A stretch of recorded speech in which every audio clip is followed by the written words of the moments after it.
Hey, what's going on, everybody? Welcome to the Dedan Tolbert Show. I am your host, Dedan Tolbert. This is, let me just say, this is something special for me.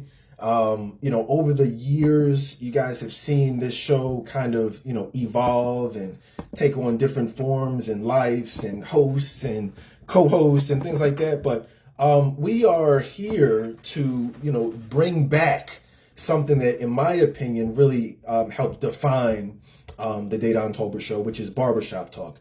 And it was about 15 years ago that it started, and we're back. I've taken some time off from it because I didn't want to force it. I did not want to force it. I wanted it to be the right combination. I wanted it to be the right chemistry, but I feel like we have that now. So I got a special treat for you guys, man. We got some really cool dudes, some good brothers, and this is what I want to do. Over the last several months, you guys have been tuning in and hearing me talk about dating, talk about relationships, talk about women and marriage and maintaining, building and uplifting positive, relationships and interactions between men and women. And we found that there have been some really strong misconceptions, how men think or how women think that we think about particular topics. And my job is to dispel those rumors, break down those walls. But at the end of the day, I'm just one person, right? I'm just one guy with one opinion and certain experiences, certain perspectives. But I wanted to bring in men. And let me say this. I'm going to introduce the guy. Let me say this last thing. The guys that we have tonight, the brothers that we have tonight, I can honestly say are good friends of mine. We have a couple frat brothers of mine, good friends of mine. But I can honestly and truly say, out of all the men and friends in my life over the years, I've never debated with these brothers that you're about to hear from. Because for me, it's important to maintain a certain level of authenticity. And I'm not going to talk on that. I'm about to bring the guy, but I want to preface it with these things. I've never been one of those guys that's like, oh, my opinion, I speak for all men and I know it. No, these guys, we disagree more than we agree. You'd be surprised to hear that, but we do. And so that they were specifically chosen to be a part of this conversation because I wanted to have different opinions, different perspectives, different experiences to add to this conversation. So let's go ahead and jump into it, man. Again, this is the Dedan Tolbert Show, Barbershop Talk, the return. And let me just say this also. The return of Barbershop Talk, but this time, all right, it's live, uncut, and uncensored. So I'm going to just put it out there. If the fellas want to, profanity slips out, so be it. If some vulgarity slips out, so be it. Because why? This is the barbershop talk. This is a barbershop. I'm not here to preach to y'all. They're not here to preach to y'all. You guys are here tonight to be a fly on the wall of the realest barbershop in the country. You go into a barbershop, you don't hear everybody saying the same things. You don't hear everybody, having the same perspectives. So that's what I want to do tonight. So let me go ahead. Let's jump into it, man. Let's go ahead and jump into it. First, I'm gonna go ahead and introduce the fellas one by one, and I'm gonna let them introduce themselves. But the first guy I'm gonna bring on, guys, is my man Tone. All right, my homie, my main man. Tone was the best man at my wedding. Tone was one of the original panelists on Barbershop Talk over 10 years ago. He helped set the foundation for this show and watched it grow. He's been there from the beginning of it all. And I want to bring my man Tone on. Tone, what's the deal? What's good? Hey, what's going on, man? How you? Oh, man, I'm chilling, man. What's up with you, man? Like, you ready for Barbershop Talk? Absolutely. I can't wait to get into it, man. I mean, to your point, we debated definitely a lot over the past decade plus, and I'm really excited about really sharing that with the listeners tonight so they can really get real perspectives and not be politically correct. Oh yeah, we don't do. And I want y'all to be clear. Me and Tone, I've known Tone for over 20 years. We have debated since we've known each other. You know what I mean? Whether it's politics, whether it's women, whether it's marriage, my marriage, his relationships. Like we debate. Like and he's not, and I want to be clear because the authenticity is important. He is not the type of person that will tell me what I want to hear. Like he's who I go to when I want advice or when I want someone to be honest with me about things that I do. So Tone, good to have you here. We got some other panelists on the line. I'll bring you back on in a minute, Tone. I'm gonna come back to absolutely. Yo, let's go back to my man. I want to bring my man Tariq on, and I'm gonna introduce the fellas tonight. But my man Tariq is here, who is a good friend of mine. Tariq is someone I've known for several years. We debate also. You know what I'm saying? We debate, we argue, we fight. But good brother, good friend. Tariq, what's the deal? What's going on? Hey, what's going on, brother Dedan? Thanks for having me, man. Hey man, you know what I mean? Like it's funny. It's funny having these these brothers on the show because literally these brothers I'm introducing right now, I talk to them literally every single day. There's not one brother on this line that you guys are gonna hear from that I don't talk to every day in some way, shape, or form. So and the issues and the topics you're gonna hear us talk about tonight are going to be the things we talk about. You know what I mean? You guys are just going to be, like I said, flies on the wall. Tariq, man, tell the people a little bit about yourself, man. Like, what do you want them to know about you?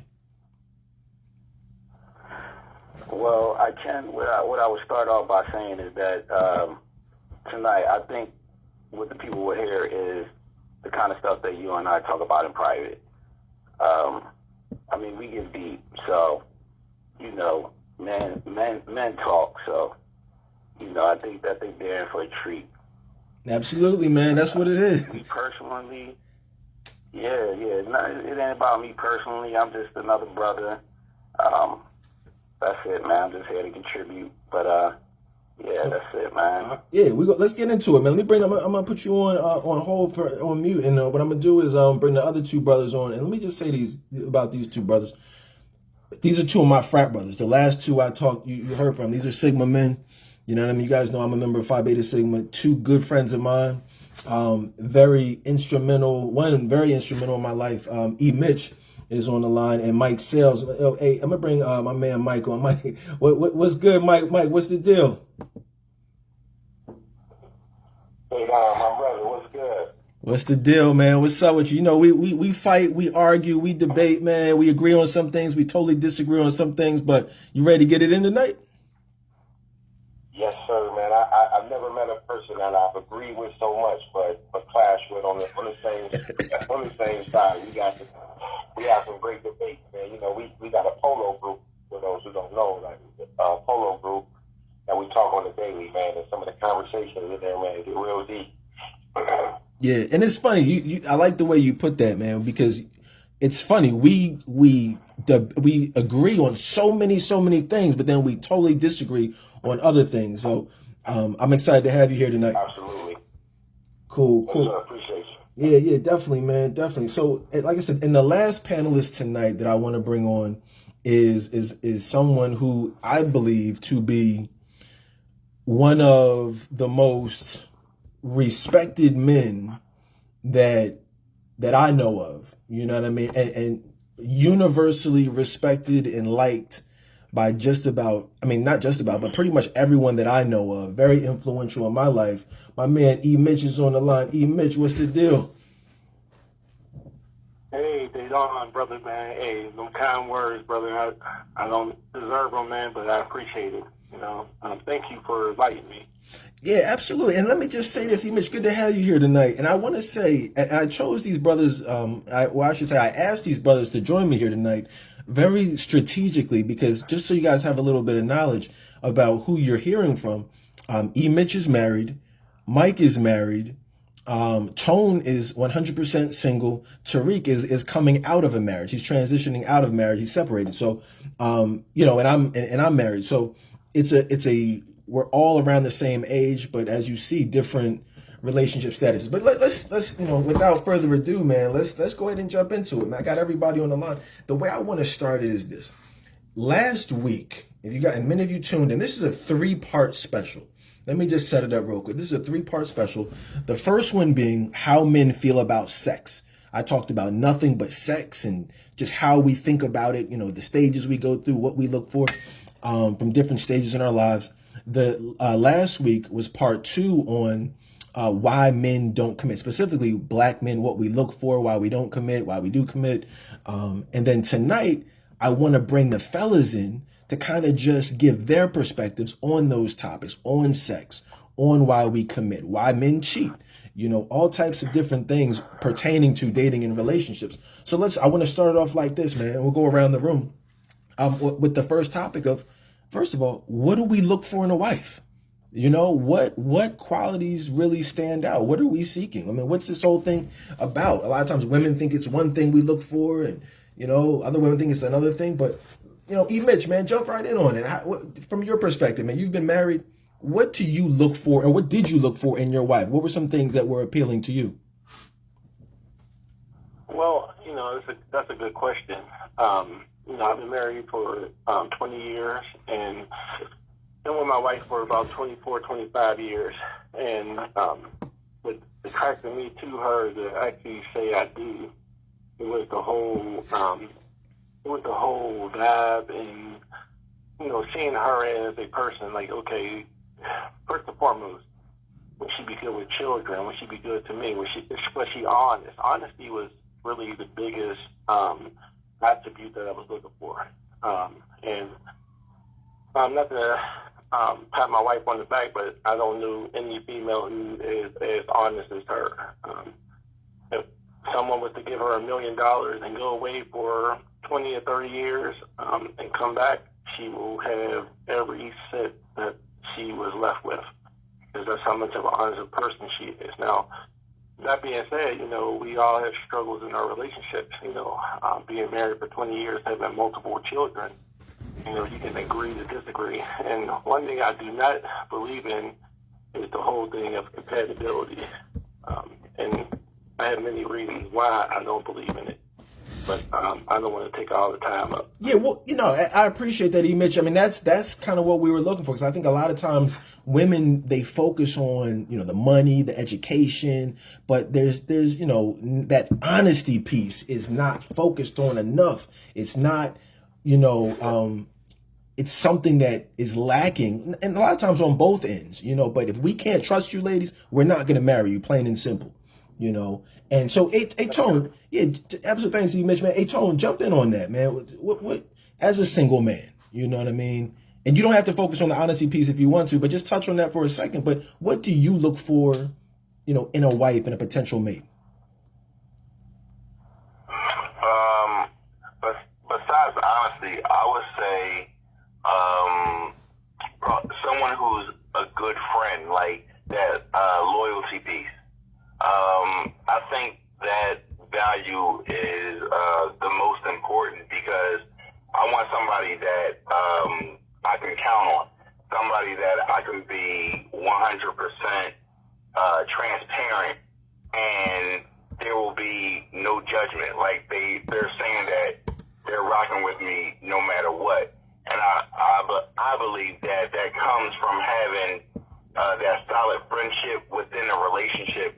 As opposed to just having a label of, my girlfriend or my wife, and, vice versa for the ladies. So I would say that would probably be the number one thing that I look for, that 100% transparency of loyalty.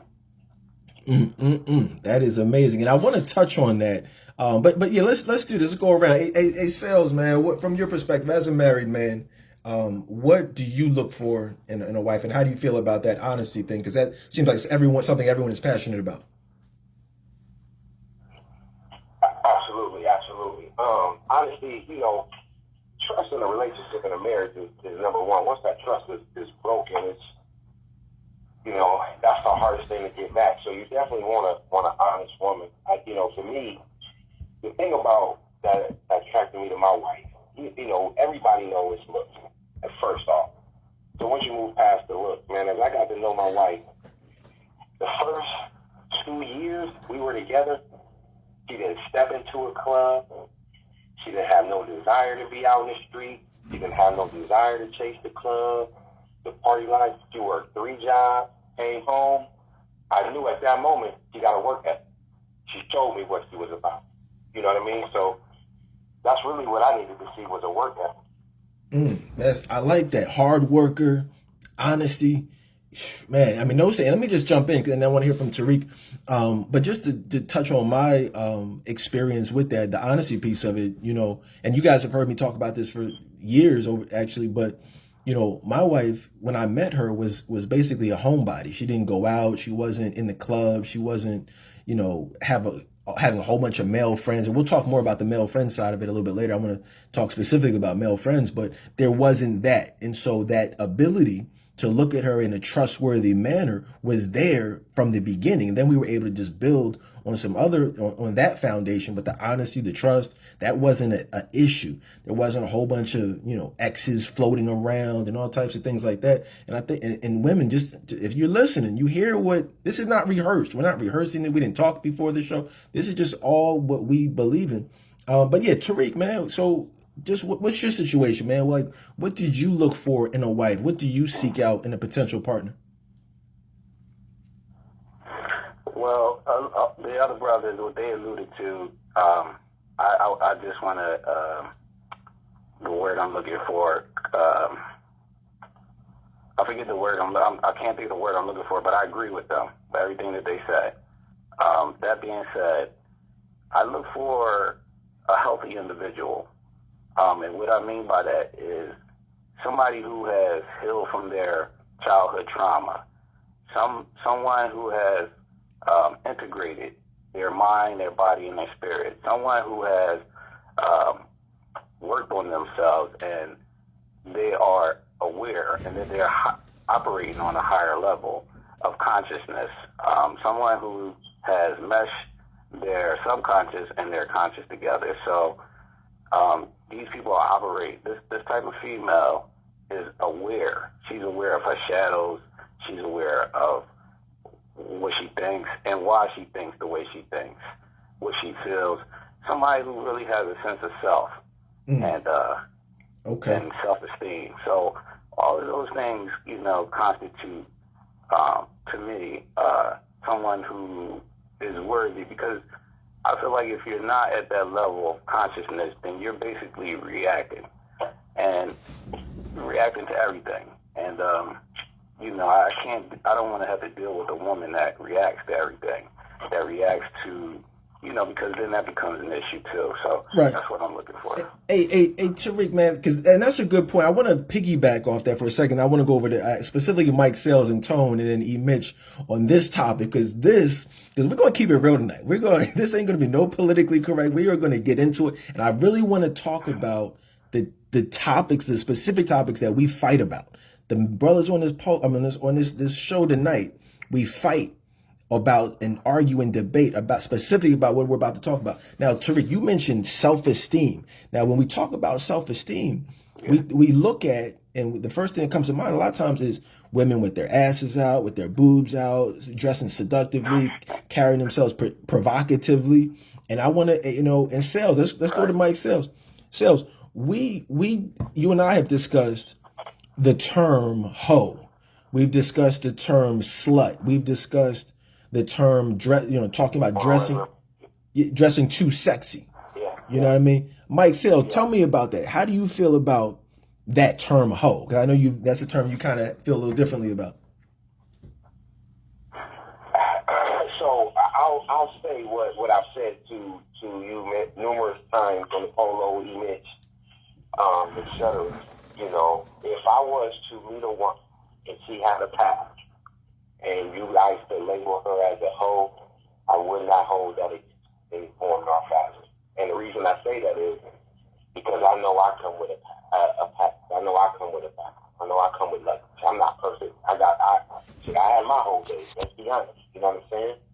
So for somebody to accept me in my past, how can I not return that same love I can accept you in your past?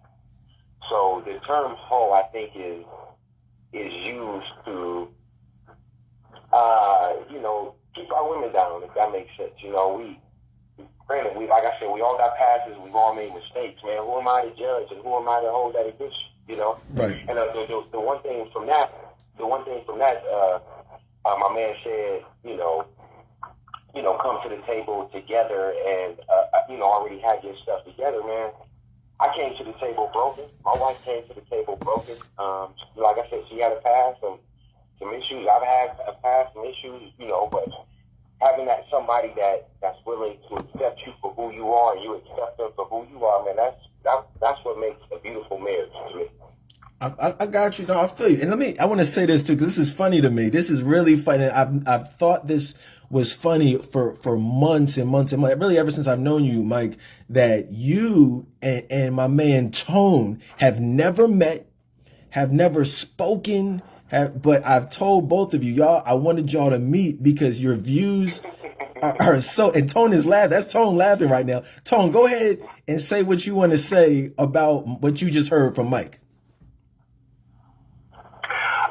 Honestly, I'm sitting here with a smile on my face because I'm all like, well, damn, I couldn't agree with the brother more. I don't like the fact that men, through their own insecurity or hypocritical nature, put down a woman when you've done the same thing, if not worse. I'm okay with a woman having a past because, like he said, I have a past. So, honestly, if you don't have a past, then that's going to kind of make me wonder about you. And from I'm going by this based off my experiences. Okay, let me make that clear. I want somebody with some quote unquote flaws because that lets me know that one, you're not perfect. Two, it allows me to feel more comfortable with you because I know that I'm not perfect. So I kind of enjoy or accept the past that women have / men judge them for when they do the same, if not worse. So well said, Mike. Yo, yeah. Can I add to that, brother? Can I Jump in. Yeah, go ahead, Mike. No, this is Tariq. Oh, my fault. Tariq, go ahead. My fault. So, yeah. So, people evolve. You know what I mean? So everyone has a past, but once somebody evolves, I think that once somebody gets to a place of self-actualization and they really get to know themselves, there was a lot of things that we did that we didn't understand because we weren't actualized. We were living below the veil of consciousness. So we were doing a lot of things unaware that we were unaware. So that being said, I'm not judging. I don't want to judge anyone. I don't want to come across like I think I'm perfect or I want someone that's perfect. But what I want is somebody who has done some work on themselves and has, dealt with their baggage. That's where I'm coming from. That's just me. I got you. Let's do this. E. Mitch, how do you feel about? Can I chime in on that real quick? Yeah, absolutely. E. Mitch, please. Oh, no, this Mike did. I was just going to say. Go ahead, Mike. Yeah, Mike. Yeah, go ahead. And then I'm going to bring E. Mitch on because I know he has a lot of knowledge on this topic. Right. I just want to, real quick, when he said seeing somebody have worked on themselves, for me, I find beauty in being with somebody and seeing that growth. If I can be with you when you at your worst and I can see you grow to your best, I know you can change. You get what I'm saying? There's a beauty in a partnership and two people growing together. You know what I'm saying? I find beauty in the growth aspect. Sure, absolutely. No, I feel you. E. Mitch, how do you feel on that topic as far as the term hoe, slut, and a woman with a past? And is that something that you can deal with? Is that something you would find appealing in a wife? Well, first and foremost, man, I would like to big ups to Tyreek. I think that my brother hit the nail right on the head, man, especially about working on yourself and making sure that those flaws or those personal growths need to happen as you basically evolve. And I think that we all need to evolve. My whole thing about my wife, did I do any vetting or so forth? I guess you could say I did, because there was nothing specific I was actually looking for per se. I was, like I say, honesty is the main thing. And when I say honesty, it transcends across so many other words like loyalty and love and respect and so forth. But if you're honest, you pretty much got all those other attributes with you as well. But that being said, past, of course, I won't no one to judge me, and if it was something that happened before I met you and so forth, it would have to be something that, you actually had to work on, as Brother Tyreek said earlier, something that you had worked on, something that you realized that, hey, maybe I need to change because I'm going to attract a certain type of person. So, that being said, don't judge nobody unless you want to be judged. That's the way I see. However, there's nothing wrong with you having some type of standards as well. I really truly believe if you don't have any standards, somebody can literally act a certain way for a certain amount of time to get what they want. And once they got you, then That's true. you might actually get bit, by a snake. So you got to be careful. Definitely got to be careful. Good point, Mitch. That's a good point. Hey, Mitch. Can I chime in on that? Yeah, go ahead. Yeah, please. In regards to the last statement of standards, I mean, that I could definitely understand that. Like, you don't want to go around dating just any old body. But I feel like us as men, like, yes, it's true, but I feel like that word is a little bit, and I'm not trying to be disrespectful at all, I feel like that word is a little bit of a crush that we use, because we have these high standards for women, but we want them to forgive our past, our indiscretions, and the things that we've done when we were young and inexperienced, or young and immature, and kind of wilding out. So I feel like that's a slight crush, because it's like, what if all women had the same exact mentality that a lot of men had in regards to asking, well, how many women you been with? What have you done? And asking all these invasive questions, and then we tell them the truth, and they go, oh no, you've been out there too much for me. But that's their Like, we perspective. look at them like, but that's our past. I've grown past that. But we don't hold that same standard to them with their growth. But Tone, let me ask you this, and this is I want y'all to be clear. Real quick, E-Mitch, let me go ahead, E-Mitch. And I understand exactly where Tone is coming from. However, I believe that everyone needs to have a standard. If you don't have a standard, you're just going into a relationship that's blind. I mean, if there's something that you I'm not saying, okay, judge that person or that person to judge me. However, you got to sit here and settle for something, and what it is that might be, you might have been sleeping around, or you might have had bad credit. You might have basically been a thug beforehand. If you change those ways and that person accepts you for who you are after your change, that's fine. But guess what? If that person doesn't accept you for who you are after you change, you don't want to be with that person anyway. Right. Let me jump in real quick on that. Let me Tone, I want to touch on something that you said. There's been a common theme of honesty tonight, and that's something that we all said was extremely important to us. And I just want to say, for me, that's I'm right there with y'all. You got to be honest, and I am a proponent of women being honest about what they've done. If you've had sex with 50 people, that's what it is. But when it comes, like E-Mitch said, there has to be standards. You have to have a certain standard that you are okay with. So my question is specifically to Tone and Mike, if a woman came up to you and said, look, back in the day, I was a little promiscuous. I wilded out in college. I've had sex with more people than I'm proud of. First, let's start with Tone. Tone, is that something you would be okay? Say she's got 100 bodies Is that someone you would wife up specifically? Would you put a ring on her finger if she said, I got 100 people I've slept with? I mean, come on, 100 people is a bit excessive. I don't really see that being realistic, but 50. Let's say 50. Let's say 50. I get the point that you're. It depends. Maybe it could be realistic. It could be depending on her age. I mean, you know what I mean? Yeah, well, true. But I guess to your point, I've actually had that done. And to answer your question, yes, I would accept that if I know who she is and what she's doing in her life now, going back to that whole growth aspect. I'm not going to judge her on what she did before me. If she feels like if she could be honest and open to me and have that full transparency to let me know that's what she did and that's who she was back then before me, but that's not who she is now, yes, I can accept that if my feelings for her grow to that point. Absolutely. I have no problem admitting that. Mike, how do you feel about that? With the same question, if she said, I've been with 50 people, you know what I mean? Maybe 65, 70, is that something you're okay with?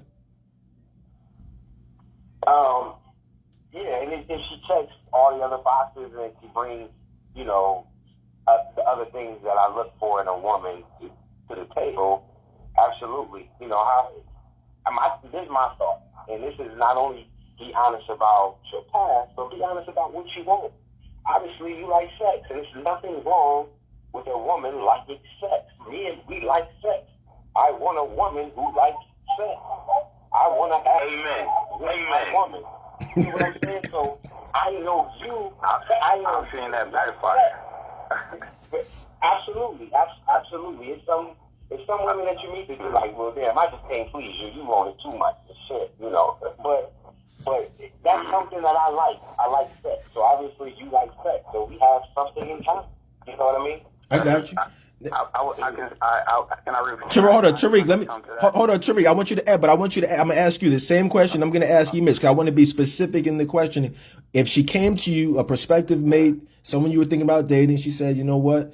Yeah, I mean, back in the day, I had a little bit of fun, and you maybe how much fun, or just she alluded to the fact that she's been with over 50, 60 people. Is that something you could deal with and wife up? All right, so the way I view it is this. It's like this. All right, I'm going to base it on her age. So let's say that, how old is she? Is she 50? I mean, how many partners you said? I mean, 50, so 60. We in that bracket. Yeah, I mean, let's say, 50, 60 partners. She started sleeping with people when she was 18, 19, 20, and she did, 2 a year. That's 60 partners at 20, from 20 to 50. You see what I'm saying? So is that a yes? You know what I mean? It depends on the age. So okay, so potentially you could be okay with marrying someone, wifing up someone who has been with 65 men.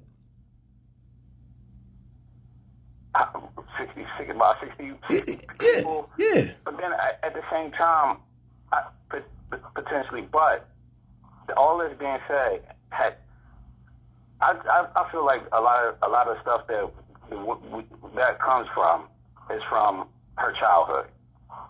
Something within her made her have a lack of self-love.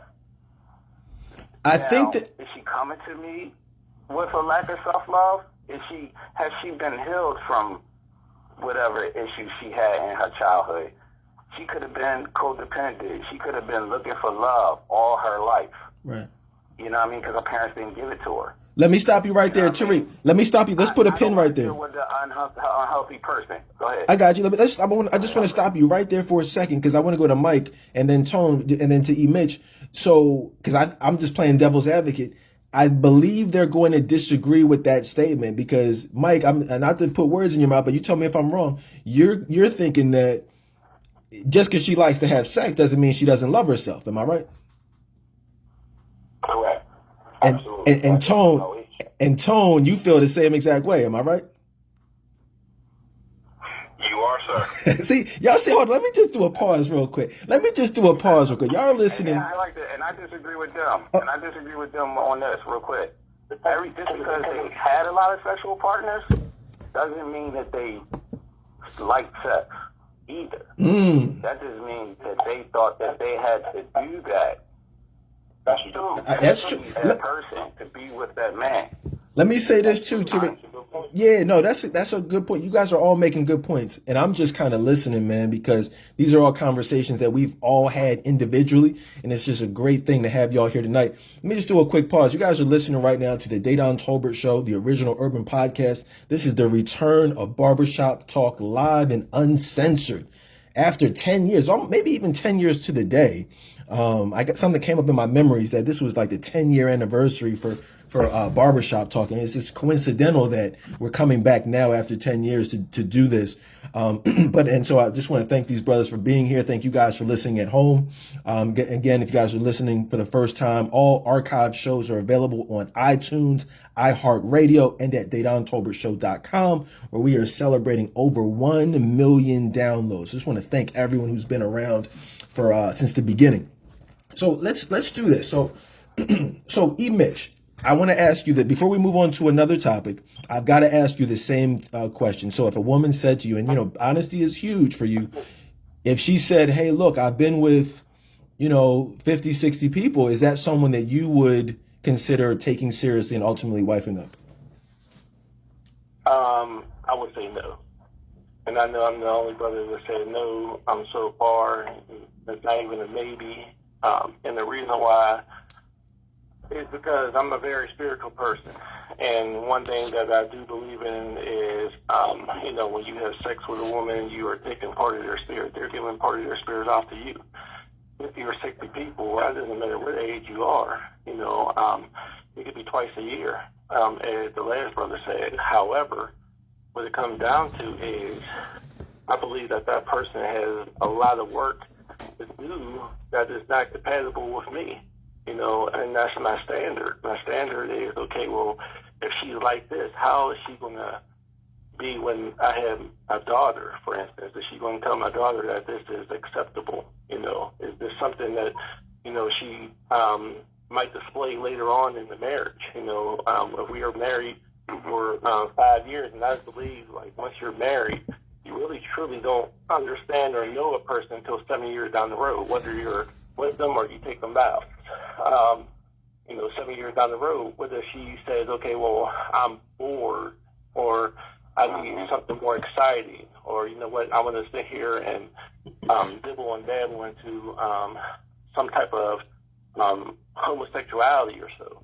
You never know exactly what those 50, 60, 70, or 100 people actually included. It could have been menage a trois. It could have been a lot of other things. And what it is we as men, most of us are alpha males. And when you're an alpha male, you look at that woman as your treasure. And every so often, you're going to have to sit here and say, oh, well, there was 60 other pairs that had my treasure. Those are the things that I take into consideration. Instead of being a jealous or envious or wondering man, I'd rather just basically not even pursue something like that. I understand. Let me just say this too, Mitch. It looks like we're the minority. Actually, not even. It's about half and half. So I agree with you, though. I would not. That's not someone that I would pursue a relationship. But I think, and this is where Tone and I have debated for literally on this very topic for over 20 years, because even though that's not someone who I would choose for a mate, I would not judge that woman. I would not say you're a horrible person. I would not say you're anything negative, but I would just say, that's not the person for me. And I'll use an analogy briefly. I sell cars. You guys know I sell cars. Some people like new cars. Tone likes newer cars.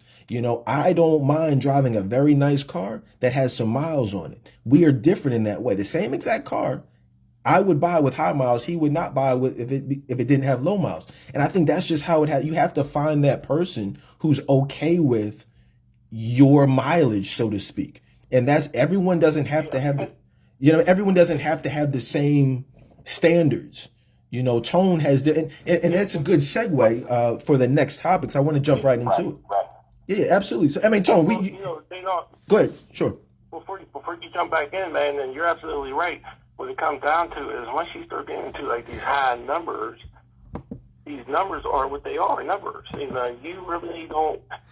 We have friends that are mutual together, and we have a friend that said that they have slept with 600 women. You know, and I'm sitting here thinking to myself, okay, 600 women, like, when do you start remembering names and sceneries and situations and so forth? And who the hell remembers 600 people? And that, to me, is just like an absurd number. But is it doable? There's people out here that does stuff like that. And it's just like, hey, I would not want to be a statistic. You know, I was with you in a relationship. You know, yeah, I remember who you are because I'm actually pursuing to get married and settle down and have a platonic relationship, not being a digit, in other words. No, I got you. No, absolutely. Let's do this because I think this Can I is. respond to that, please? Sure, Tone, go ahead.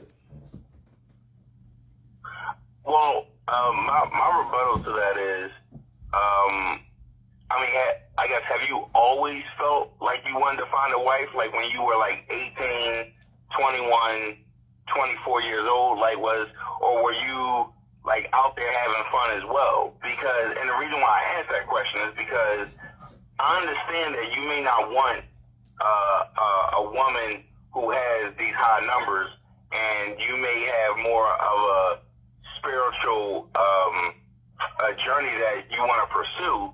But was that always there? Because like if the tables were turned and she asked you, okay, well, before you evolved and before you wanted these, this high value woman, what were your numbers?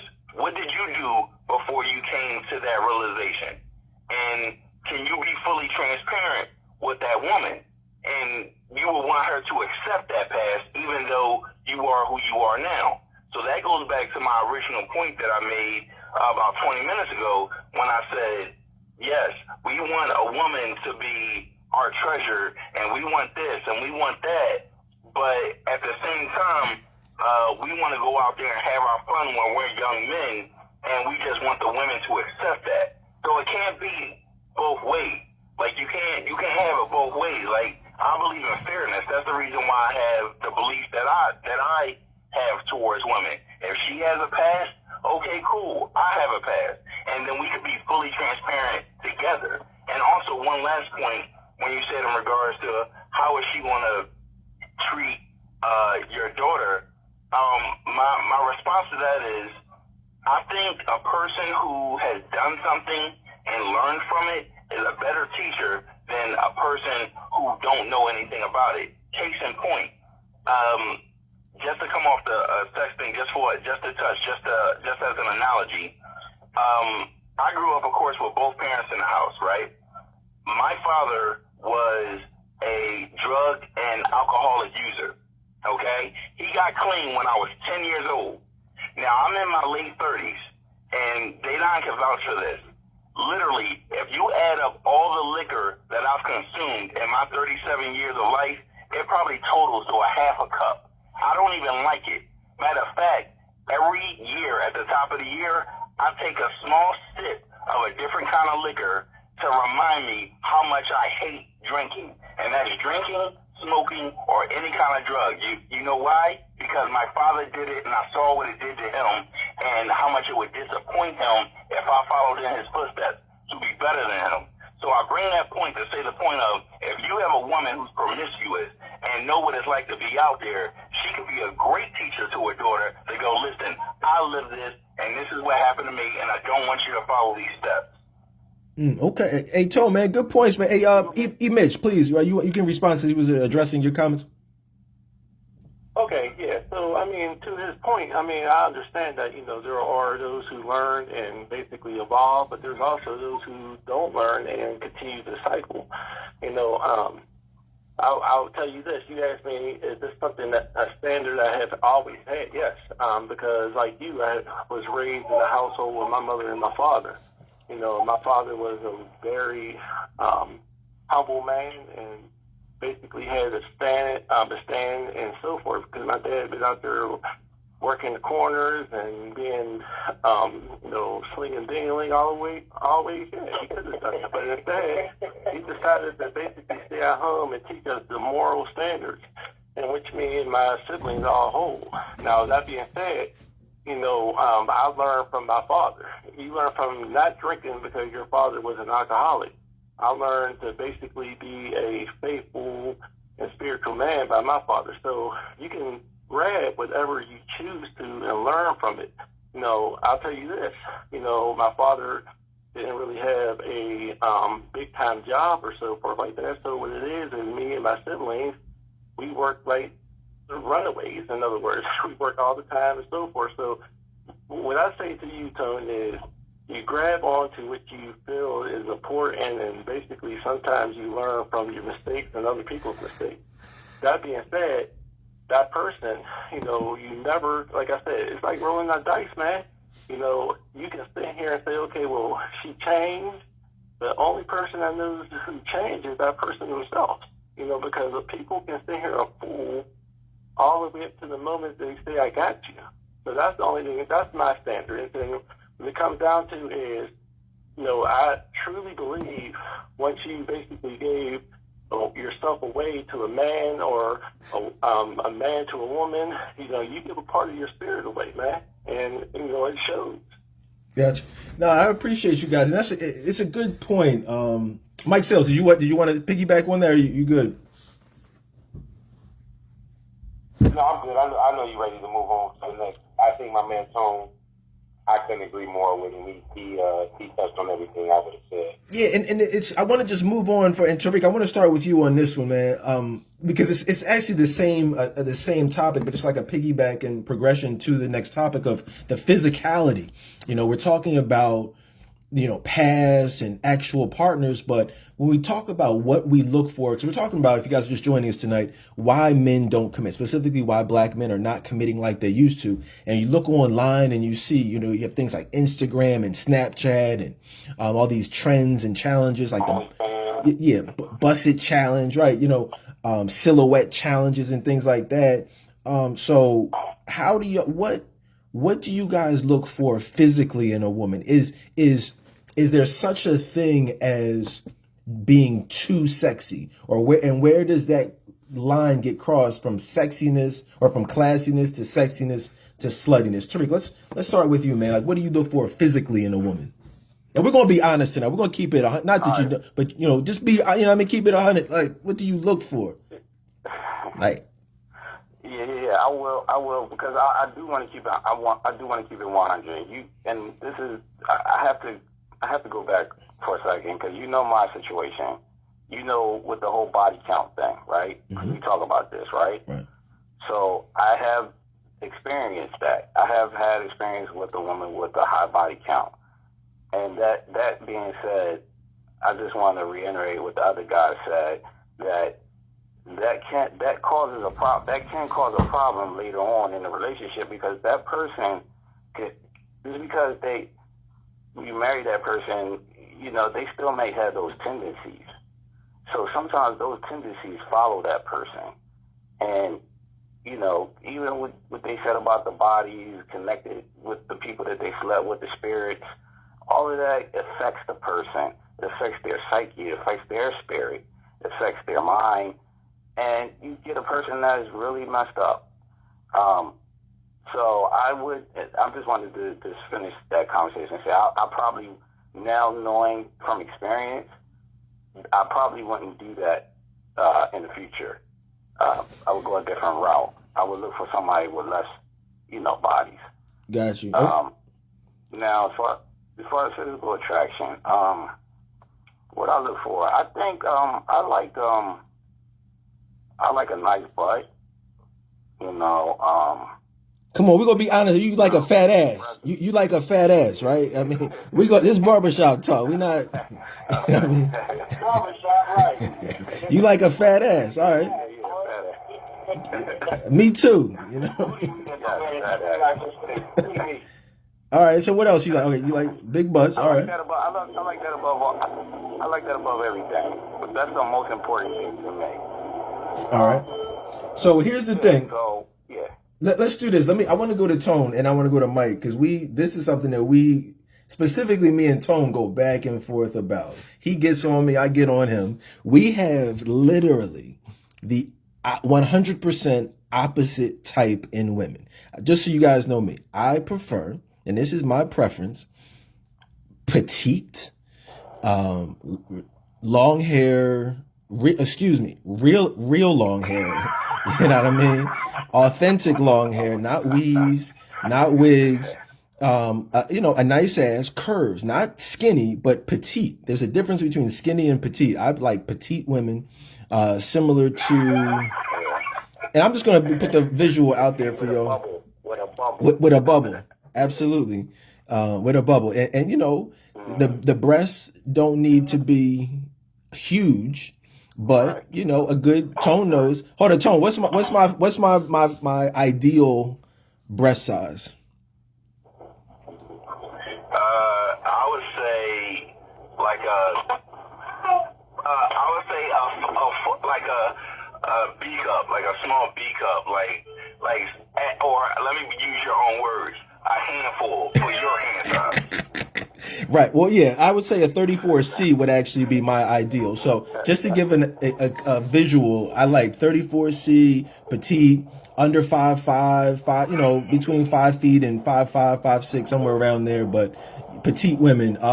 Tone, start it off, man. What do you look for in a woman physically? I look for big breasts. I'm sorry. I like double D's. I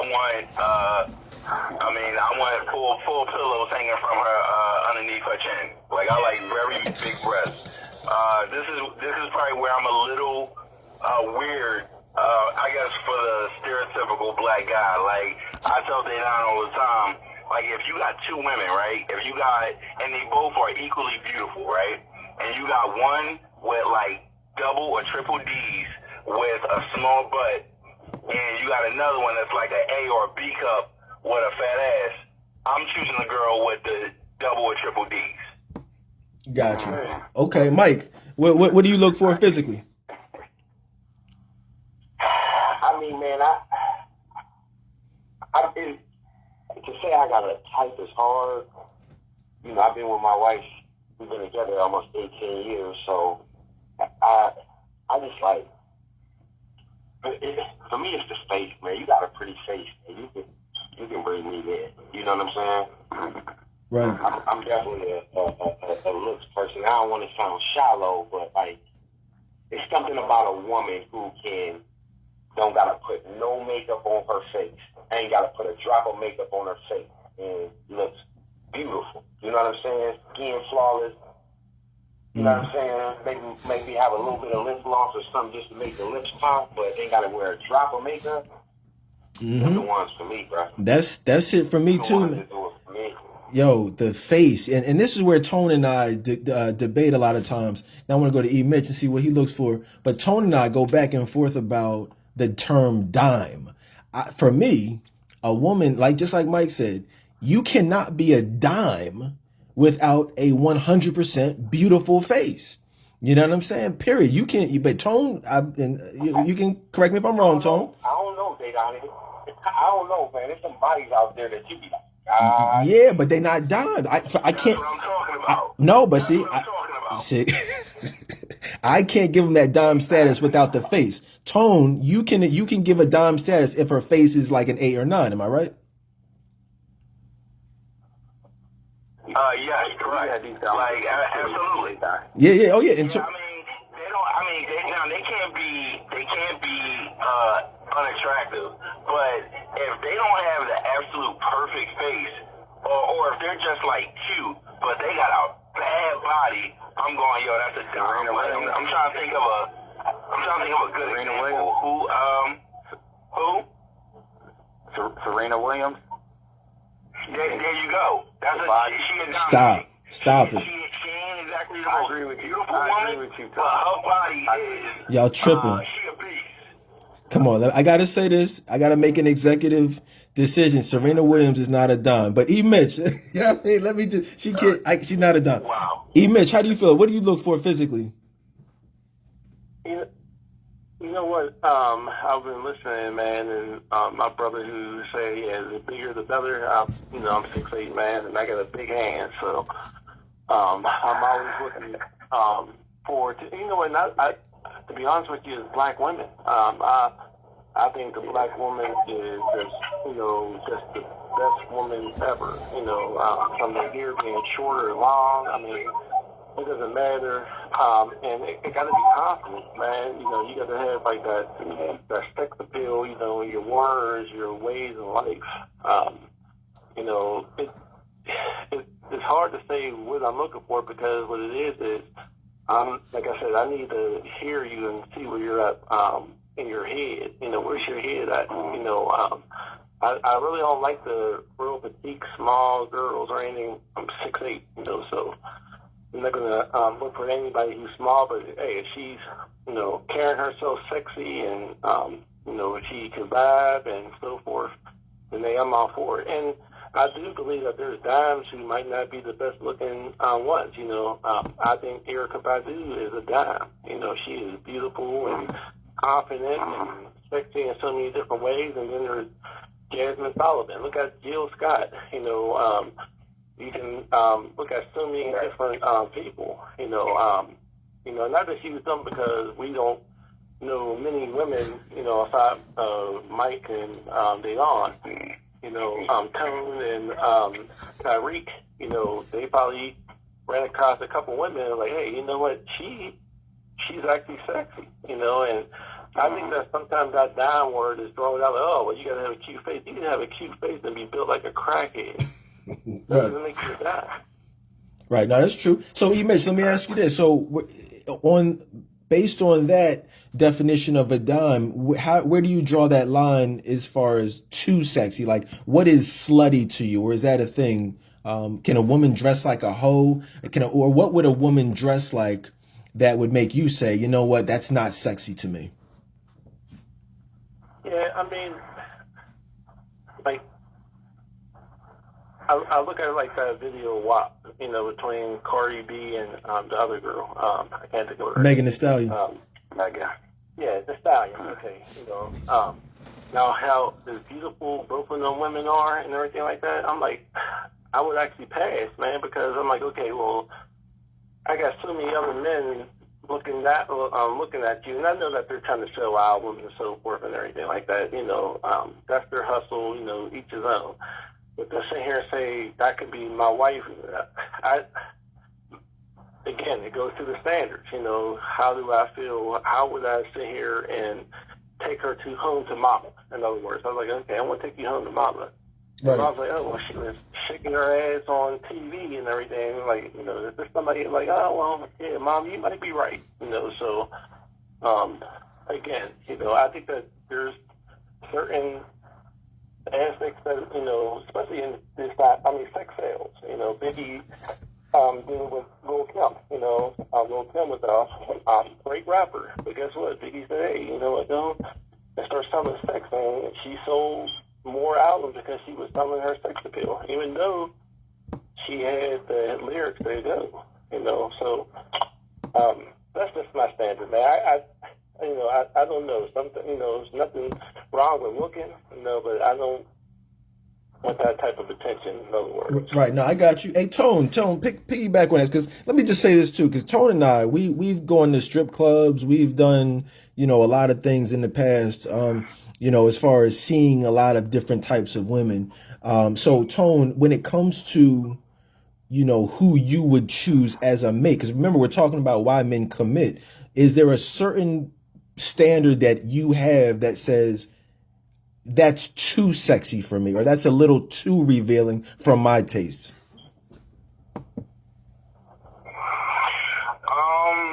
Do I have a certain standard? I mean, I would say when you're being revealing unnecessarily, like if there's like some type of like if there's a purpose to why you have like a low cut dress on or something like that where your breasts are showing, like if we're going to, I don't know, so like some type of, I don't know, see, that's a hard question to answer. Yeah, I would say if it's done unnecessarily, like if you're doing it for the attention of other people over my attention. You see what I'm saying? Like if you're not really concerned with how I feel about it, then I would say maybe you're going too far. But in regards to if the dress is cool, like if it's very sexy and maybe revealing, but then you come to me as my woman and say, listen, how do you feel about this? And then I kind of say, you know what?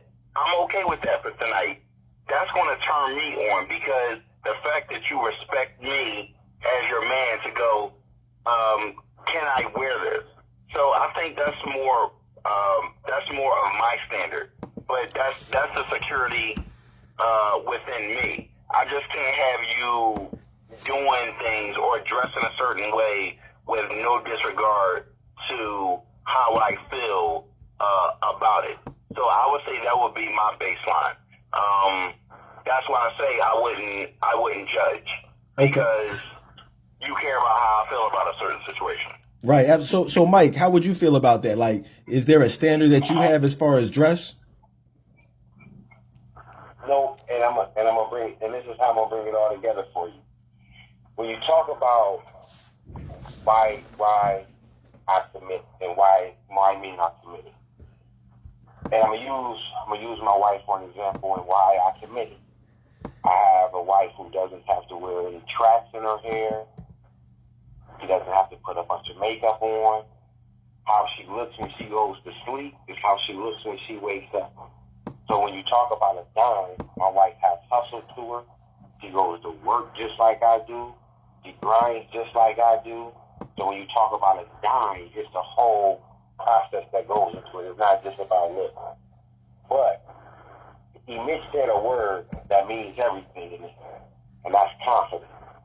And if you got a woman who's confident and is confident in what she wears, how she wears it, how she presents herself, that's going to make you be more confident with this confident woman on your side. If your woman is the type of woman that just, is all very conservative and t-shirts and some jogging pants or whatever you want to say, you're more likely to just be a t-shirt, jogging pants type of dude. But if you got this sexy woman who knows how to dress sexy, knows how to use it the right way, that's going to make you step up your game. You get what I'm saying? Make you step up your dress. So Mike, so let me ask you this, and I want to go to Tariq and Tone. So if like the busted challenge, you've seen some of those videos. Like, would you want your woman presenting herself in that way online for the world to see?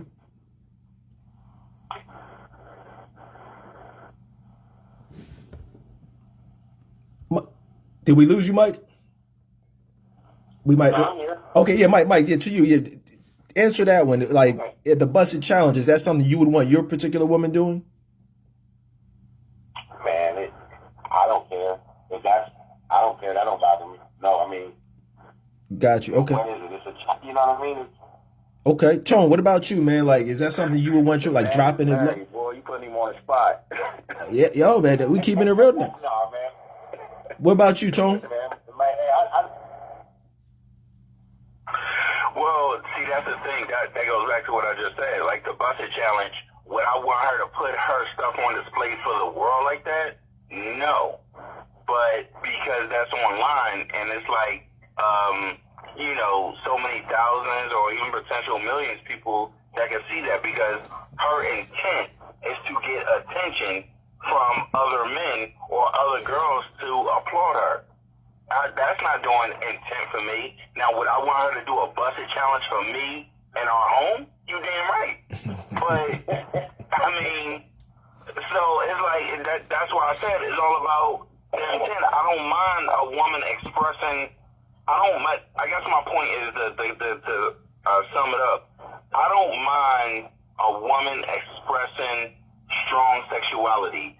I don't let a woman's strong sexuality define my masculinity.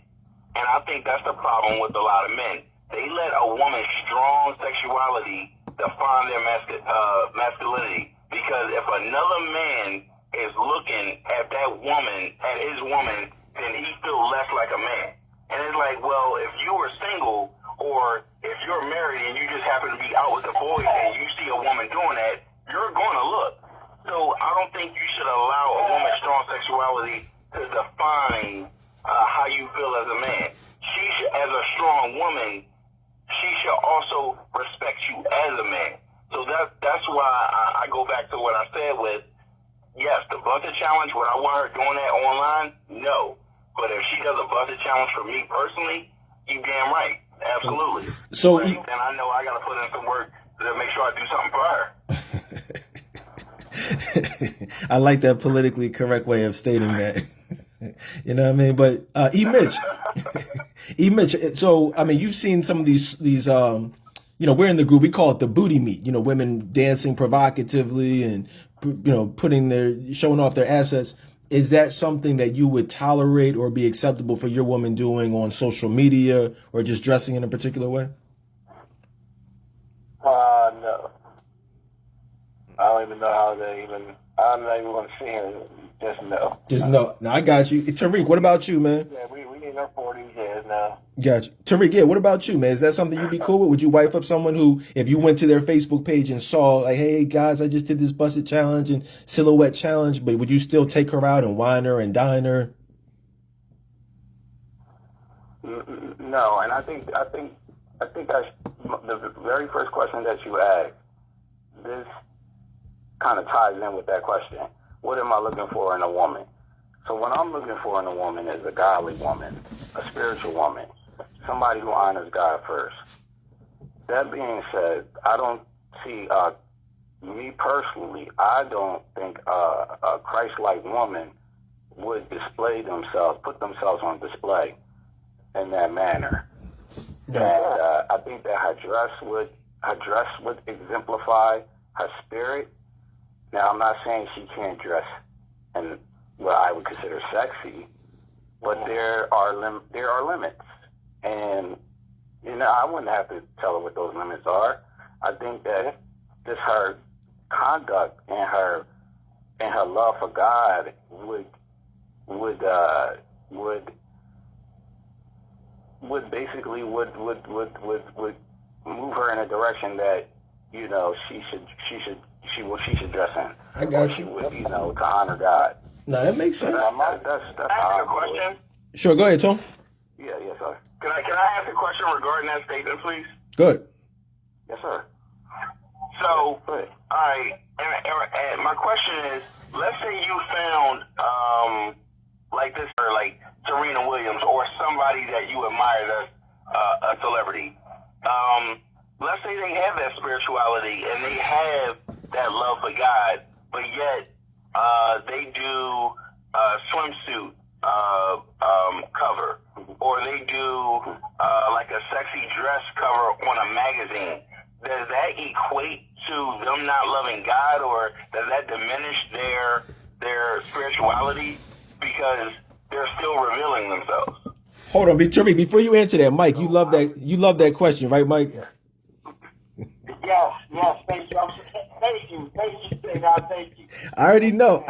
Let me tell y'all listening in at home real quick because I want Tariq to answer that question. But I just want to tell you, I know each and every one of these brothers so well. I already know their response. That's why if y'all see, I'm not saying too much tonight. I want y'all to hear from these brothers because you're hearing just realness first and foremost, but different perspectives on the same topics. And I think that's important to hear different perspectives. But Tariq, man, first of all, how would you respond to that question from Tone? Good question. So, so I'm not the judge over how somebody chooses to dress. I'm just saying what my preference is. And so I can't say that that person doesn't love God because that's how they chose to represent themselves. I wouldn't be cool with that. Does that make sense? Mitch. So I'm not judging anybody's spiritual walk. That's not how I flow. That's not how I operate. Because I'm not perfect. Can I ask a question? Yeah. I'm not perfect. Go ahead. Yeah, go ahead, Mike. So, my brother, and I'm gonna ask y'all, like, real quick. Which one of them the booty meat girls we like? Alexis Sky or what's another one of them girls? Bernice Burgos, Alexis Sky. One of them. And Aisha Diaz. Mm-hmm. Aisha Diaz. She come up and she say, "I choose you." You gonna turn that down? Me personally, yes, I would. No. Oh no, her. No, I would. Hold on, I want to answer that. Let me answer that. Hold on, Tariq. Let me answer that. I want to answer. That's a good question. And this is what I do. Is you taking me and all I do? All right. So, you a fool if you don't take it. I'm gonna tell you like this. No. See, and this is where the realness comes in. It takes more than some booty meat. It takes more than some booty meat for me to be take a chick. See, we're talking commitment, right? We're talking commitment. You know what I'm saying? And there's a difference between committing to someone and just smashing someone. Aisha Diaz, Bernice Burgos, what's her name? Alexis Sky. They said, "Yo, take this ass right now." If I'm a single man and depending on the stage of my life, yeah, I'm gonna hit it. I'm not gonna lie and say I wouldn't hit that, but we're talking about what I commit. To get it, you gotta say I do. Oh no, I'm not. No, I'm good. I'm not gonna say I do that. I'm not wifing up a video a chick. But that's my point. Why should she take your past then? She don't have to. She take your baggage. She doesn't have to. She doesn't have to take my past. If she chooses to, cool. But I have a choice just like she has a choice. And if she chooses not to take my past, then that's fine. Like you've said to me specifically, and we're gonna be honest and we're gonna keep it. Tone has busted my balls and said, "Well, hold up. How the hell are you judging her when you know you had sex with all these women and your wife accepted that?" And I said, "No, you're right. That was her choice, though. She didn't have to accept my past. She chose to accept my past, just like." Yeah, you did a double standard. I did. See, it's easy for you to say that. It's easy for you to say that because you already have your wife. You found a woman who said, "Okay, yes, you have a past, and I'll deal with it." So it's easy for you to say that now because you got your prize. You found a woman who's willing to do that, and a lot of women do that. But I guarantee you, if every woman that you ever talked to and you told them about your past, like, "Oh, well, I did this, that, and the third," and they all turned you down and said, "All right, well, get the hell out of here," I'd be fine with that. You would definitely go, "Oh, well, damn, maybe I need to change how I'm looking at them." No, I disagree with that. I wouldn't care. I mean, I would not care. Telling yourself. See, but here's the thing. I wouldn't care, Tariq. I'm gonna come right to you. That's not reality. I'm gonna come right to you, Tariq. I would not have to answer to respond to that point that Tone just made, and we debate this all the time. I would not care if 100% of women turn me down because of my past. I would go after the next one. I would try to find someone else that would accept me for who I am. I'm not gonna lie to these women. I'm not going to ask them to accept something that they don't want to accept, but at the same time, I'm not going to accept something that I don't want to accept from them. Is that a double standard? I don't. That's where we disagree. I truly believe you're lying to yourself. I don't think you're lying to us. I think you're lying to yourself because that's what helps you sleep at night. About what? About what part though? About what part though? What am I lying to myself about? Because that's the thing. Like I said. Because you have your wife and you have your family unit and you have that already, if you were still single and women were judging you for the things that you have said or done in your past, you will rethink how you have your standard or your judgment. But Tone, definitely, even if you soften it just a little bit, you would change it. You would not be as rigid, and I tell you this all the time, you would not be as rigid as you are. You have the luxury to be rigid that way because you have someone that you can go home to. But Tone, let me and this is what I say to you, but here's the thing. I met you when I was single, and I had the same views when I was single about these women. We had this same debate before I met my wife. So what are you saying? I haven't changed when I got married. I've always that he couldn't do. But that's what I'm saying. I met you, Tone. We met when you were 18 and I was in my early 20s. The same conversation we're having now, we were having before I was married. So how am I being more rigid? Well, I agree with Tone, but I don't think I wouldn't say that you're lying to yourself. But if I wasn't married for the past, or with my wife the past 18 years, my background would be even worse than what it was when I met her at 24. You get what I'm saying? So my views might be a lot different. You get what I'm saying? And that's all I'm saying. Yeah. That's all I'm saying. Like, if you never met your wife and you were still doing the things that you were doing, your views would not be as rigid as they are. They might have changed. Because you got to realize, people are human. People are going to give into their impulses.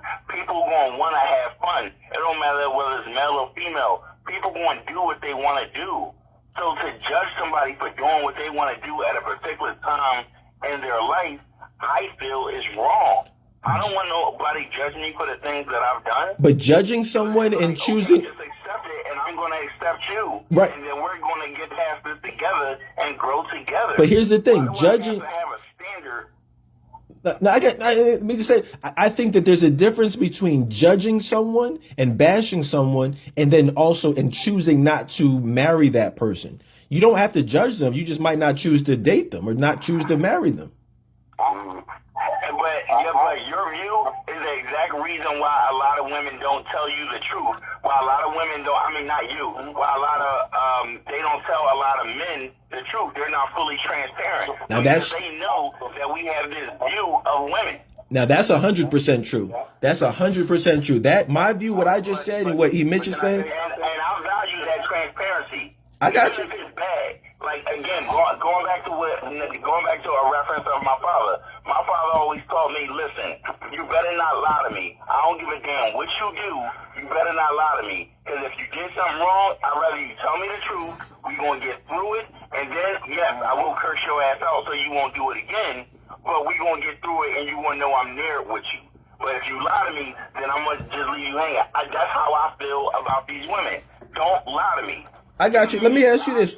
Be transparent with me so I can accept it. Let me come back. Let me touch on Mitch. Mitch, jump in on that for a second. How do you feel from a married perspective about the judging? Do you feel like do you agree with what Tone and Mike are saying?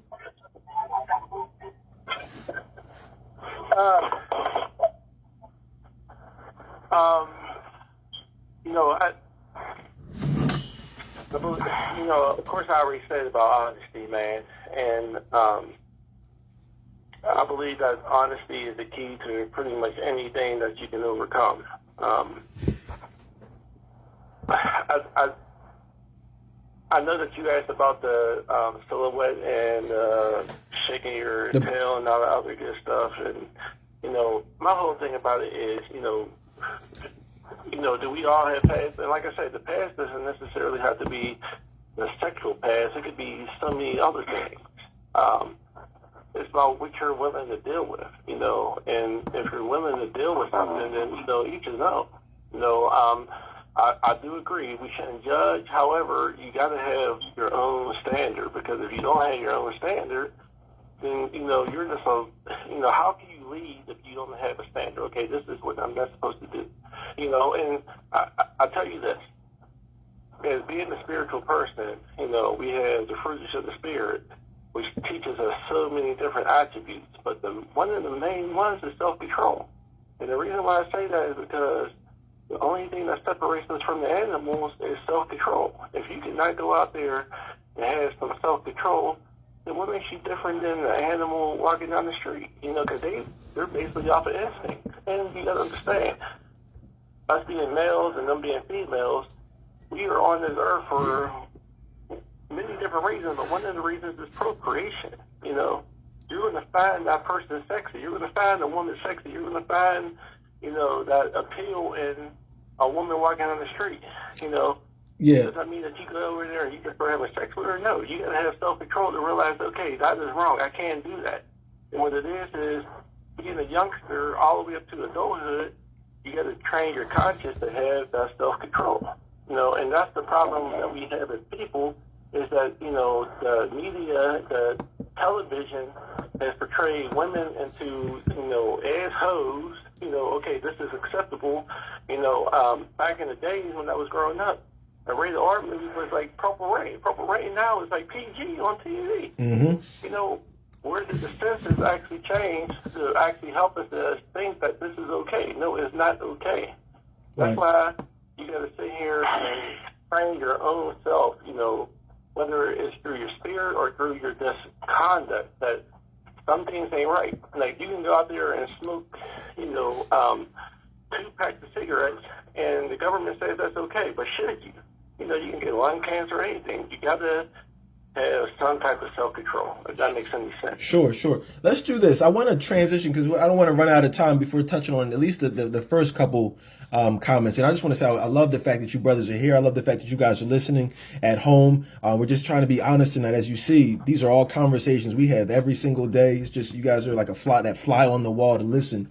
But one of the things we were talking about sex, and that's very important because Steve Harvey came out with a book many years ago entitled Act Like a Woman, Think Like a Man. And one of the key points in there was this whole 90-day rule. And many women, so many years ago, when I first started this, that's around the time that came out. And so many women were adopting that way of thinking. I'll make him wait 90 days. And that will be a good barometer for, how interested or he'll be in me and how he'll treat me and how good of a husband he'll become and all this other foolishness.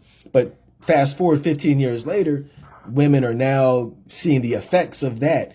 Touch on that, brothers. Let's start with Tone. Specifically the 90-day rule. How do you feel about that? And also, how soon is too soon for a woman to give up the draws? How soon would you, and also, would you look at a woman differently who gave it up on the first night versus someone who made you wait a little longer? Well, 90 days, I guess how I feel about that. The way I feel about 90 days, I feel like that's subjective. If you want to wait 90 days, that's cool. If you want to wait longer, that's cool. If you want to do shorter, that's also cool. I don't think it should be a time limit. The second part of your question is, would I look at her a certain way? Absolutely not. My ex-girlfriend, we won't say her name, but from Jersey, you know what I'm talking about. Yep, okay. I met her on a Saturday night. At a club. Got her number on a Saturday night. We talked for a couple days. We went out on like a Tuesday night. Had sex with her that night. That turned into a year-long relationship. And she let me hit the first night we went out. So, I guess that should answer your question whether I judge a female whether she giving up the drugs first night or not. Got you. It was like, I didn't go, oh, she's a whore. I went, yo, this is a good time.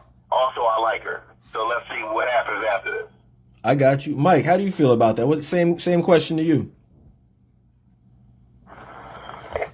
It's funny that, I know I got a friend from high school. She is married in the church, husband, 3 kids, great family. Gave it up to her husband on the first night they met.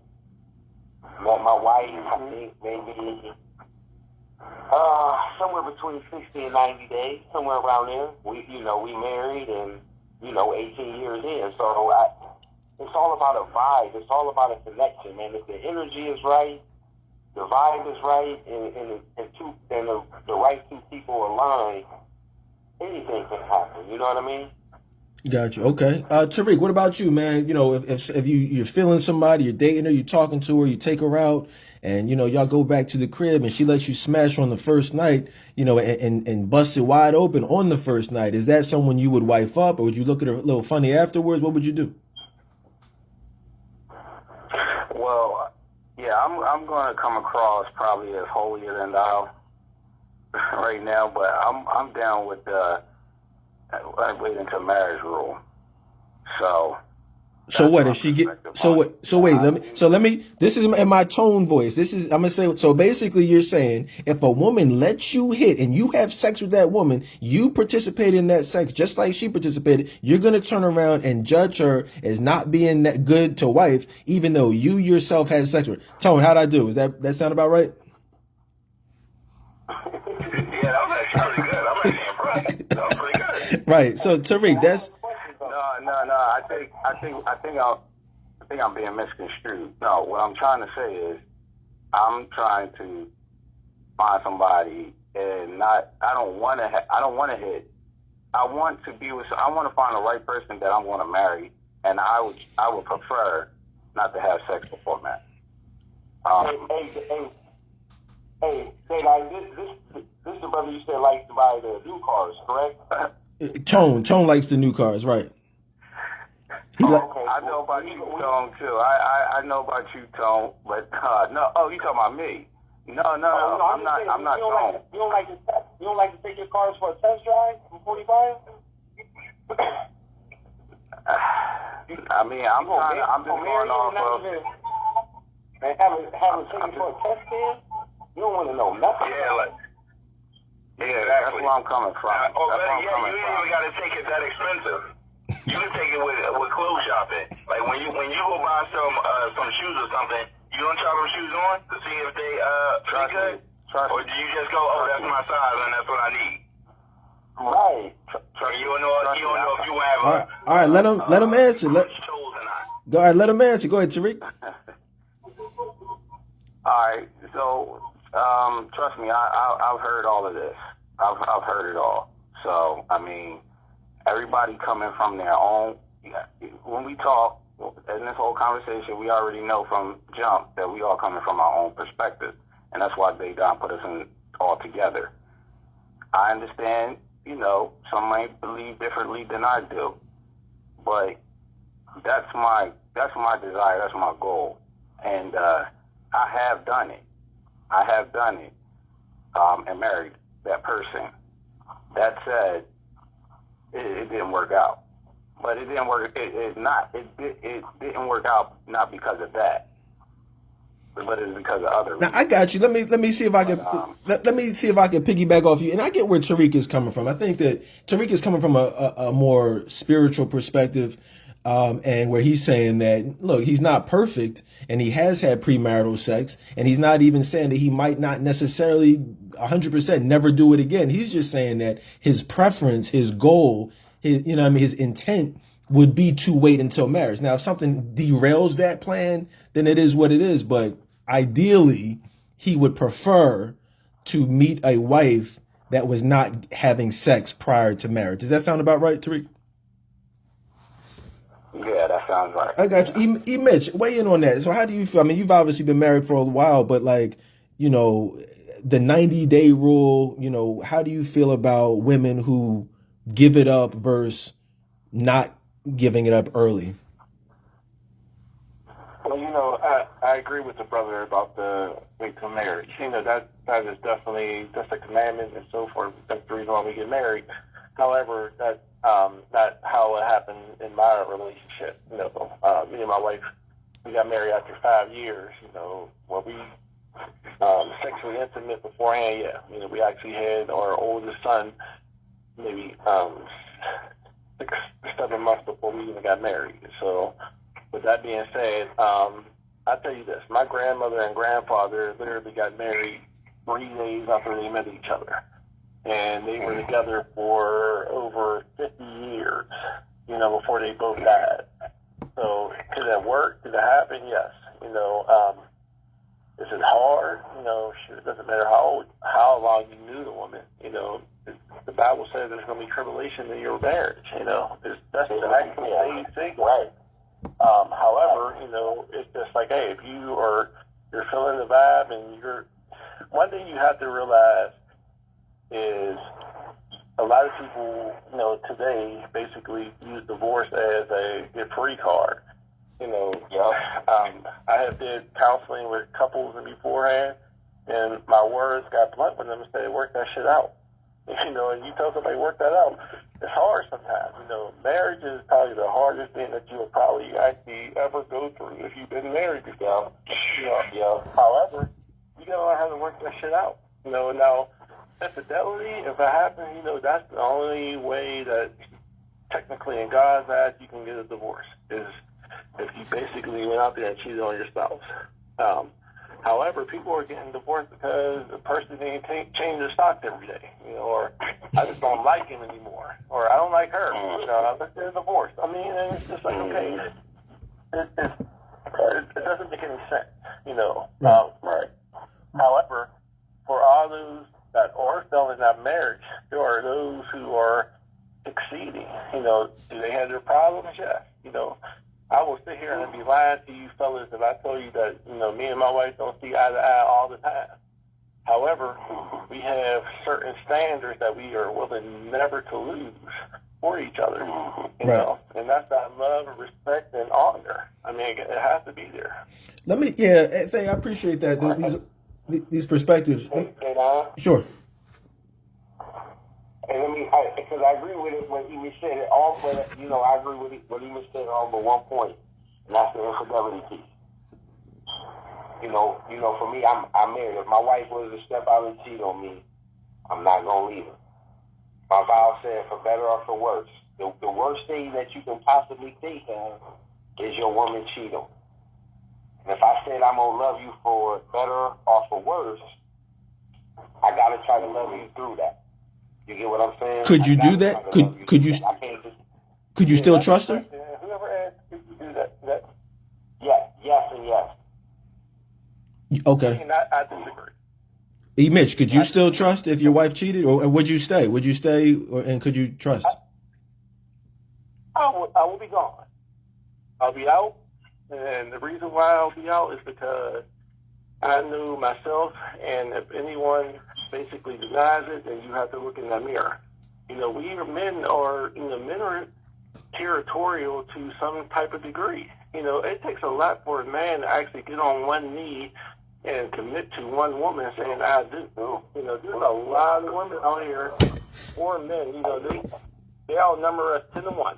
You know, and that's the ones that's gay and so forth. What it comes down to is you choose to be a one-woman man, and you hopefully hope that woman is the same, the opposite, and she goes out there and she decides to go out there and it could be a mistake, you know. The psychological warfare that goes inside of a man's head might be so strong that the relationship is done if you're trying to make it work off of crumbs.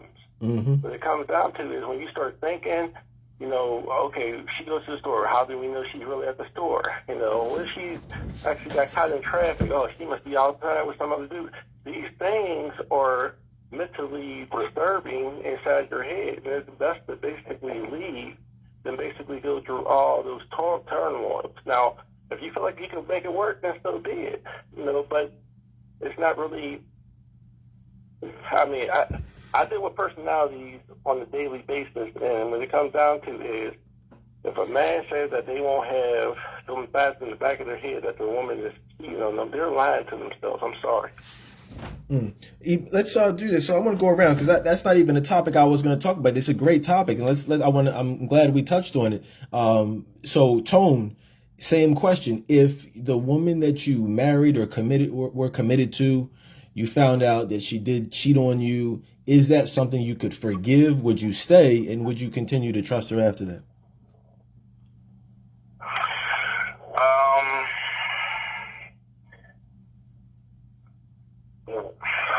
Would I be able to trust her after that? As of right now, my instinct, honestly, I would probably say no. Would the marriage be over after she cheated? Absolutely. If I go off my instinct right now, like, just based off how I feel, because, well, you know this, but like that goes back to that trust and transparency. It's like, if you know me and you know how I feel in my past, and I know everything about you, then you know that's probably the quote unquote deal breaker. Because I would rather, no matter how much it hurts, I would rather you tell me that the marriage has ended and we stop before you actually just go ahead and go dip with somebody else. So, I'll have to say, no, I wouldn't be able to trust her, and yes, probably the marriage would be over. Okay, Tariq, what about you, man? Is that something you could get past? If could counseling fix that, or trust be rebuilt after infidelity? No, it's a wrap. I would be out. I would be out because you know what you're doing. I don't consider it a mistake. I believe that you have ample opportunity to stop something from happening before it happens, I believe, and I'm a godly man, so I'm going to say it like this. I believe that the Holy Spirit will convict you prior to you doing something that you know you shouldn't be doing. You have opportunity, and you chose to override that and do what you wanted to do. And not only, and you sinned, you committed sin, the sin of adultery. Now, from my perspective, if I am being faithful to you, and you go ahead, and I know that I there's tons of possibilities for us as men. It's easy for us to find a woman to sleep with. But I'm resisting temptation daily when even women might be coming on to me, and I'm resisting it. And you go ahead and cheat on me, right, when I'm doing everything I can to not do it to you.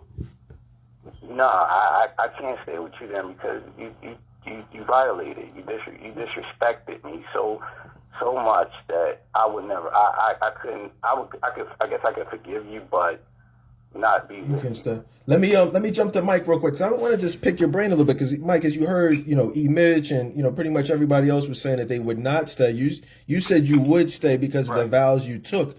How would you be able to trust in that instance going forward?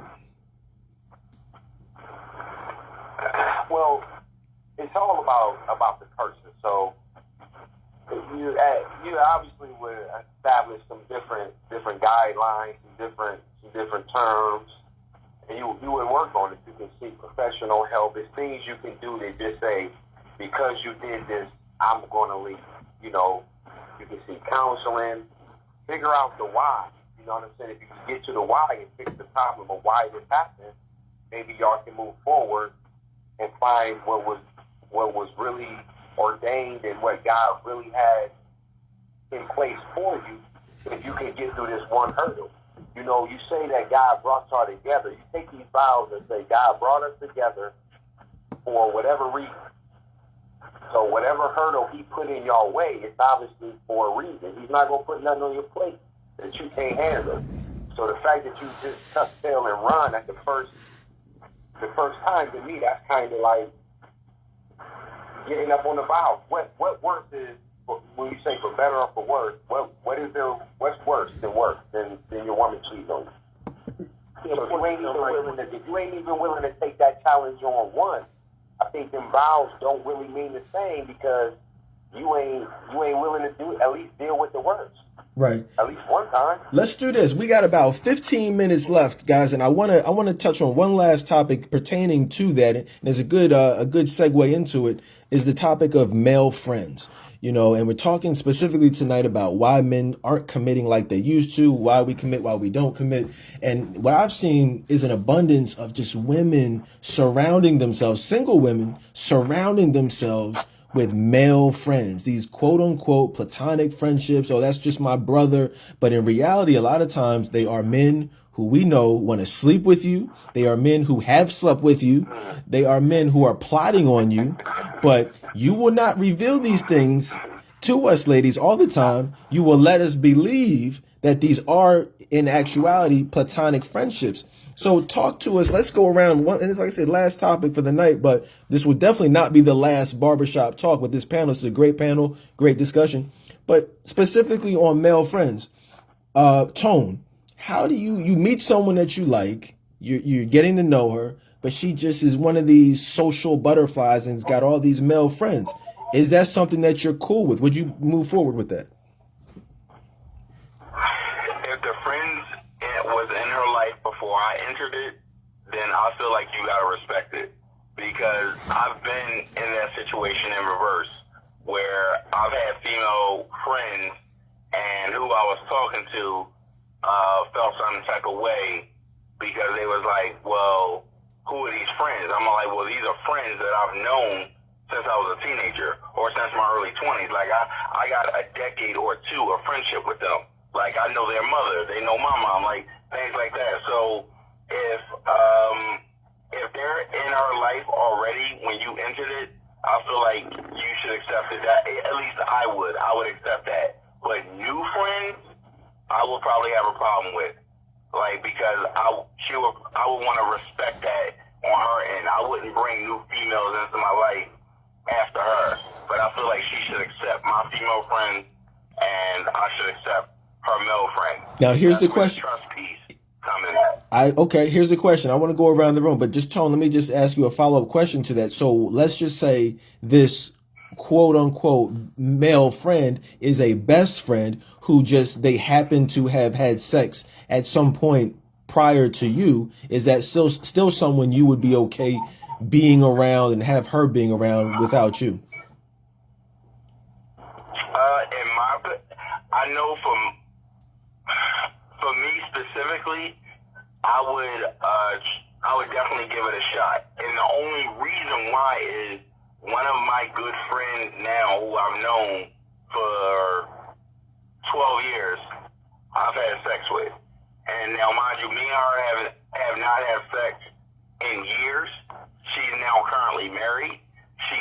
When me and her talk, she had 1 kid. She now has 3 kids. And I respect our marriage. Like, we only talk on the phone probably like 2, maybe 3 times a year. We probably text maybe once every other month out of respect for our marriage. So because I have that going on in my life, I would definitely, you know how much I hate hypocrisy, so I would definitely offer that level of trust on her behalf. Now, any other time, the answer would be no. Okay, so the last question I would have about that, specifically to you, Tone, is how was the sex? No, I'm just playing. I'm playing with you. I'm messing with you. I'm messing with you. I'm just playing. Mike, Mike, what about you, man? Like, are you cool with male friends being in the picture when you are in a relationship? Hey, I got a little bit of jealousy, so that's harder for me. But I guess to be comfortable with the situation, it's about how she carries herself. You know what I'm saying? How she is, you know, around you. You know, transparency, being honest and open. You know, whatever the situation may be in. I think that's what would make me more comfortable with the situation, with how she carries herself when I'm around, when I see the interaction between them, what kind of vibe, what sense I get for what's going on. Okay, that makes sense. Yep, absolutely. Tariq, what about you, man? Oh, what was that? Say the question again. No, basically, you know, male friends, man. Like, would you date someone who you knew, whether it was from social media, whether it was from just how she presents herself and carries herself, that she had a bunch of male friends, guys she was cool with? Would that be someone you would choose to pursue a relationship? No. Only because I just know, I'm thinking of it from my perspective and my experience. I've been that male friend, and on the other end, and in the back of my mind, I'm thinking I can always hit that if I want to. You know what I mean? I could always hit that. She comes to me talking about her problems with her boyfriend. If I'm a slimy dude, I'm going for the kill. You know what I mean? I know what to say. I know how to, you know, I know you come over and cry on my shoulder, you gonna want to give up the butt. So, you know, I wouldn't want to have my girl with the guys and her that could possibly do that on to her. So no, I wouldn't. I'm not down with that. I got you. No, it's like Memphis Bleak said. He said, "Let me console your soul while I palm your ass." I mean, and that's how it goes a lot of times. Exactly. You know, E. Mitch, what about you? Male friends, is that something? Is that a deal breaker or no? Well, first and foremost, I wanted to go back to Brother Sales, man. You said that you are a jealous man, and you don't know, but you said that you were forgive her if she cheats. So that's kind of Oxymoron, brother. You know, I mean, I just need you to clarify that for me because I'm over here confused. Well, what I mean by that is, when I say I can be jealous, if it is something, I'm asking questions. Oh, you like him? He cute? You know what I'm saying? So I'm asking them questions, type of. I can show ways of being jealous. Not that it come out or that I am jealous, but he makes sense as the jealous question. I got you. Oh, okay. And now I'm glad you clarified. I was a little confused over here. Right. So, male friends. Oh, listen. My wife had a life before me, you know, and she has friends from her past, just like the first brother said. You know, if they were there beforehand, then yeah, like I have a female best friend. She was actually in my wedding. I don't believe if you hit it, you can have be a friend. I just believe once that line has been crossed, you know, kind of like that song by Music Soul Child. I just put my friend back. It's too late. My friend is gone because you crossed that line. So if that line was crossed, you know, it's best to cut that off because that's no longer like me and you going out to go play basketball. No, there's feelings involved, and when feelings get involved, then it's over. You know, that's not a friendship. However, if it was like, you know, the brother and sister friendship, you know, that person knew my parents, I ain't never hit it, never really thought about hitting it or something like that, then yeah. I mean, I have friends, my wife had friends and so forth, and it's just like, you know, there got to be that loyalty and honesty, to be honest with you. Got you. Okay. Yeah, I mean, just to kind of chime in from my perspective, I mean, you know, that's not something that I would really be interested in pursuing, not to judge that person or look down on them, but just, like Tariq said, I know I've been that male friend. I know the thought process. A lot of times it's more opportunistic. It's like that person is a friend by default a lot of times. He doesn't necessarily want to be a friend, but she might have friend zoned him and he's just waiting for an entry point to be more than that. Not all the time. Don't get, you know, like Tone said, he has an actual real friend, you know, and that's what it is. And I get that. But just, I'm saying, I don't know that. I would not necessarily know that. Look, you know what I mean? Because it could go either way. So to avoid that, I probably would just not even deal with that. Like my wife, when I met her, there were literally no male friends. And even now there are no male friends. So that's just me personally, what I was looking for. I wasn't looking for an abundance of men just kind of circling around and I'm cool with this guy and this guy, he's texting me. Like, I'm just not into that. But I don't know, you know, we all have personal preferences. You know, guys, listen, we could talk literally all night. This reminds me of back in the day where the old barbershop talks where we would go until midnight, you know, starting at 9 o'clock, talk for 3 hours straight, you know, and so I want to get back to that. I want to thank you guys for being here. Tone, Mike, Tariq, Mitch. Great conversation tonight. Thank you guys for listening at home. This was the I guess you would call it a part 3 conclusion of my 3-part series on just understanding men, you know, whether it's sex, whether it's dating, relationships, marriage, just trying to give specifically women a better and more clear understanding of how we think, not just how Dedan Tolbert thinks, but how men think, you know, agree, disagree. So hopefully you guys got that tonight. I want to, like I said, you guys, we're going to be coming back. I would hope to do these over the next couple of weeks, at least once a month, on different topics. The fellas and I have talked about doing topics on politics, police brutality, social action, with the whole Trump thing. Me and Mike have gone back and forth about Trump. Me and Tone go back and forth about Trump. You know, Mitch is not a political guy. You know, he stays out. But these are the types of tough conversations that we want to continue to have. So I want to thank you guys, you brothers, again tonight for being here. And you guys for listening at home. We're going to wrap it up. Follow me, guys. Follow me at Dedan Tolbert. Instagram, YouTube. Add yourselves to the Friends of the Dedan Tolbert Show group if you're not in there already. Share the link, like the link. Hopefully there's some people that would love to hear this information. From my perspective, this is the realest depiction of black men on this Barbershop Talk forum that's out there, period. I stand on that. And so I thank you guys for listening in, and I will see you guys next time. Peace.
Tell the Dedan don't motivate you, girl.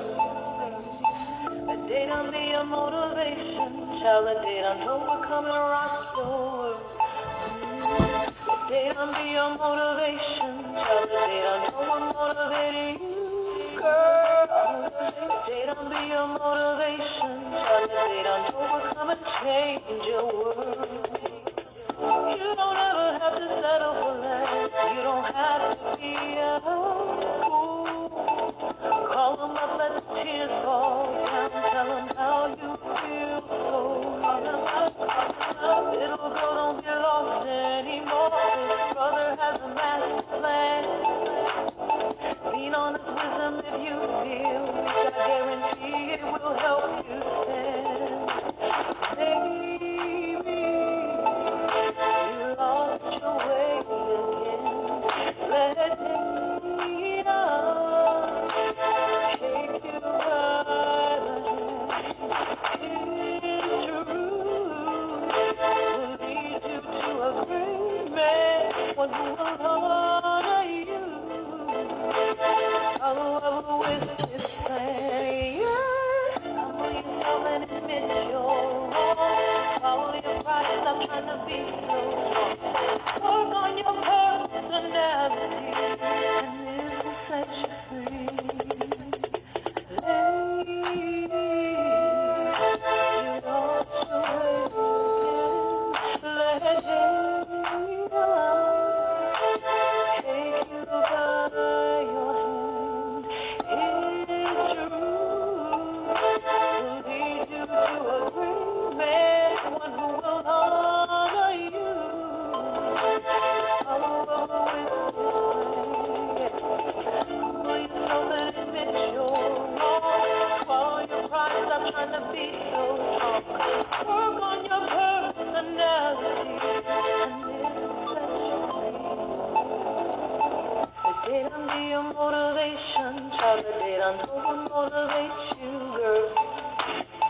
The Dedan be your motivation. Child, the Dedan don't come and rock your world. Dedan be your motivation. Child, the Dedan don't motivate you, girl. Dedan be your motivation. Child, the Dedan don't come and change your world.